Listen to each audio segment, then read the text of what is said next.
This video is brought to you by BetUS Sportsbook and Casino. All right, Gator fans, this is a treat. We have Dave Waters from Gators Breakdown. Dave, I'm going to jump right into this. You had a tweet that some people this week.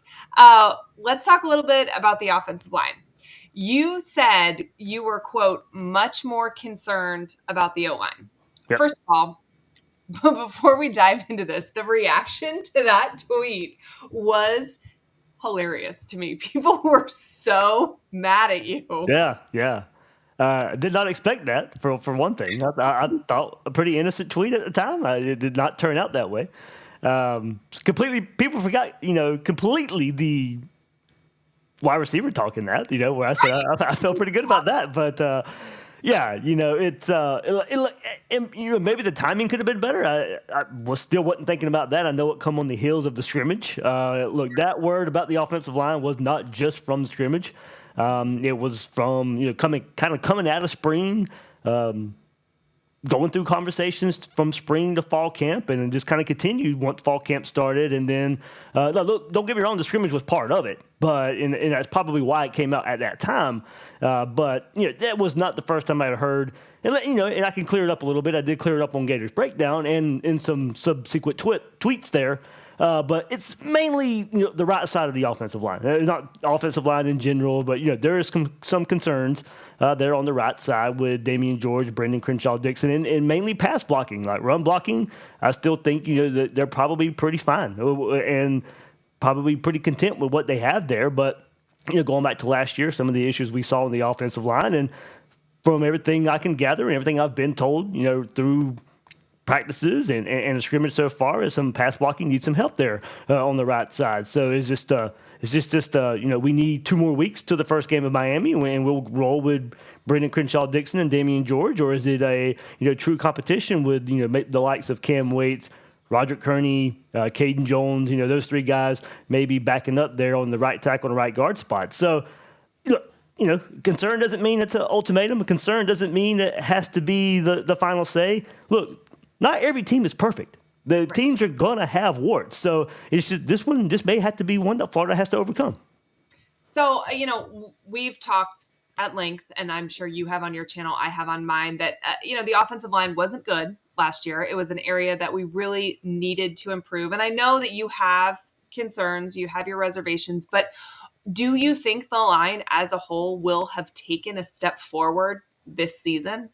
Yeah, and I cleared that up later on too. I think it will be a better offensive line than last year. I mean, Damian George playing left guard and not left tackle. That's an improvement. Brendan Crenshaw Dixon should be an improvement over what Damian George was last year at right tackle. So I think they are a better line than they were last year. And maybe some of this is me. Like maybe you're bringing in Crenshaw Dixon at transfer portal, Devin Manuel in the transfer portal as well. Maybe I felt too good about the offensive line at one point, so maybe it's my own, where I would put them on a pedestal that comes into this a little bit. But, also, we know how hard the schedule is. That's been talked ad nauseum.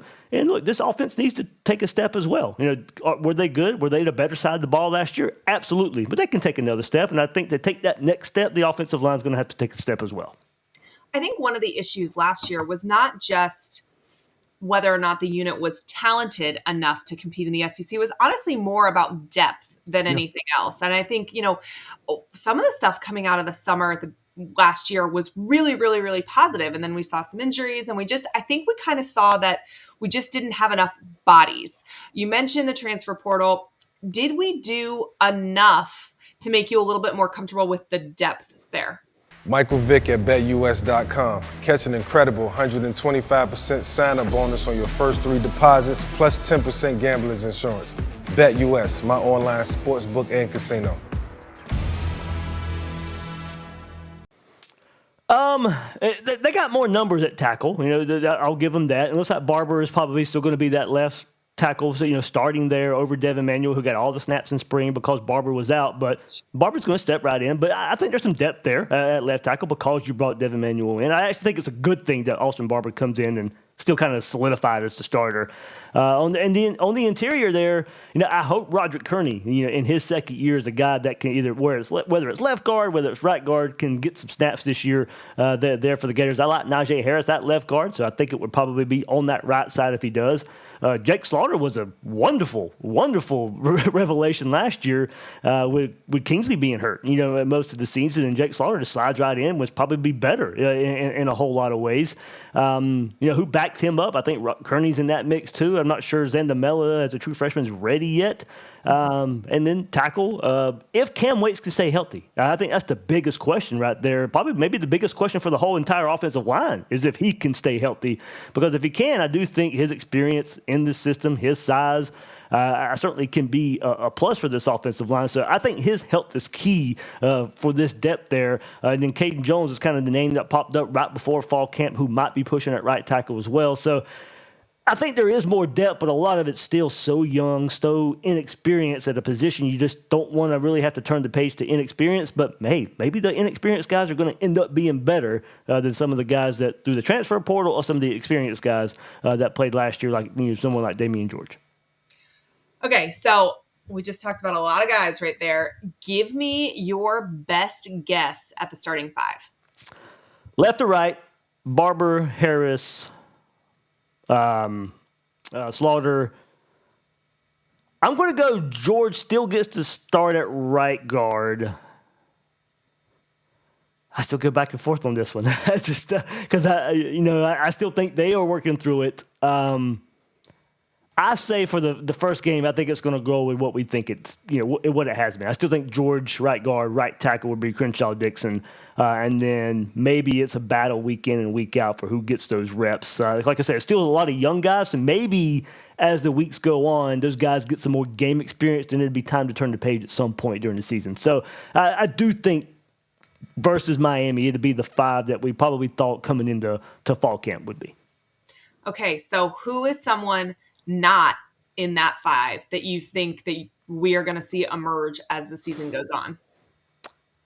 Ooh, I think Cam Waits will probably be the easiest pick because I did say his name a whole lot. I'll go Roderick Kearney just to go a little deeper there. Like I said, at second year, a year into strength and conditioning, a new strength and conditioning this year, of course. He really had to get in shape. He was kind of light in the pants, maybe for a lack of a better term, as I like to use sometimes on the offensive line. He had to put some weight on. He had to get stronger. This is his second year, so I think for him, redshirting last year, and then he struggled last year in spring game playing center. He didn't really play center there at Orange Park. He was more of a guard prospect, but the biggest area that we've seen him in was last year's spring game. But I do think now, kind of being that swing guard, he can play right side, he can play left side. So I think his versatility will get him on the field at some point in the season. All right, so 2 offensive line coaches, and I wouldn't say that we've recruited incredibly well at the position, and I don't know that we've seen a ton of improvement there either. Do you have thoughts on this portion of the coaching staff? Yeah, I'm torn on that. To me, this is a big year on that. It's a developmental position. Year 3, you should see it. I mean, we should get our answers this year. I thought what they did with Austin Barber 2 years ago was really good. He played injured last year, so I think if he can stay healthy, we'll get a better answer on him this year. Najee Harris playing as a young guy last year, starting his second year, so you could say there's some development there. Jake Slaughter, as I said, they revealed him last year.